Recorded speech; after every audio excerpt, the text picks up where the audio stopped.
Hello বন্ধুরা, আপনারা সবাই কেমন আছেন? আমি ভালো আছি। নতুন বছরের শুভেচ্ছা রইল। 2026 সালের হ্যাপি নিউ ইয়ার। সবাইকে স্বাগতম জানালাম।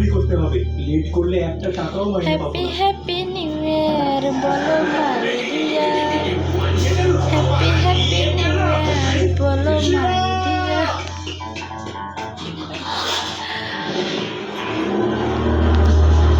আজকে যদি অনুষ্ঠান হইতো তাহলে তো এতক্ষণ অফিসে থাকতাম।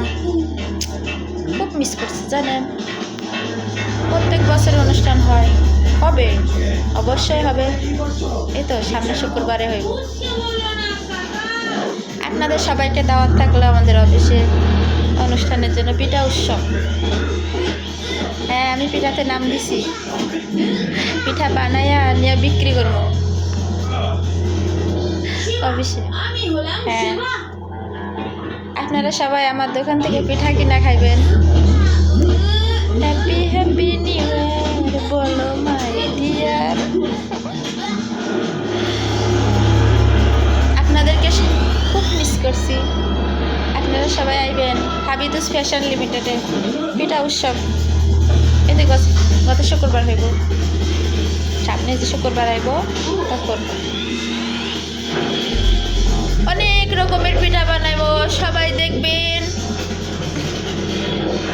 চোরের মায়ের বড় গলা, পুলিশ দেখেই এড়িয়ে পালা। এক সময় মানুষ আমারই ভক্ত, আমি কিছুই পারি না, কিছুই জানি না, আমি পাগল। আল্লাহ দিলে এখন সবই পারি, ইচ্ছা থাকলে সব কিছুই সম্ভব। লাড্ডু সিং স্যার, সব টুকরোগুলো ভেঙে দিলে আমি একটা টাকাও পাবো না। এমনটা করবেন না।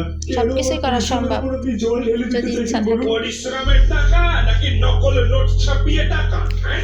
হ্যাপি হ্যাপি নিউ ইয়ার বলো my dear, happy happy new year বলো মাই ডিয়ার। সৎ হবে তাহলে চেকিং এড়িয়ে পালালে কেন? আমি কি করতাম বলুন? আমার না খুব আপনি রোজ টোল চেকিং নাচতে মন চাইতেছে, নাচতে। আমাকে ঠিক সময় নতুন বছরের প্রথম আমি যদি ঘন্টা উৎসব টোল চেকিং এ দাঁড়িয়ে থাকি তাহলে বরং করে মিস করলাম জানেন। আর আমার বস সব টাকা কেটে নেবে। খুব মিস করছি। আজকে যদি অনুষ্ঠানটা হতো না সত্যি কথা বলছি, কি ভালো হতো। আমাদের অন্য ট্রাকের সাথে গুলিয়ে দিয়ে আসল ট্রাক আবার পালিয়ে যেতে সফল হলো। আমার তো মনেই ছিল না, তাহলে কি যদি আমার বোন সালমা হ্যাঁ যদি আমার মনে না করা দিত তাহলে তো আমার আজকে মনেই থাকতো না।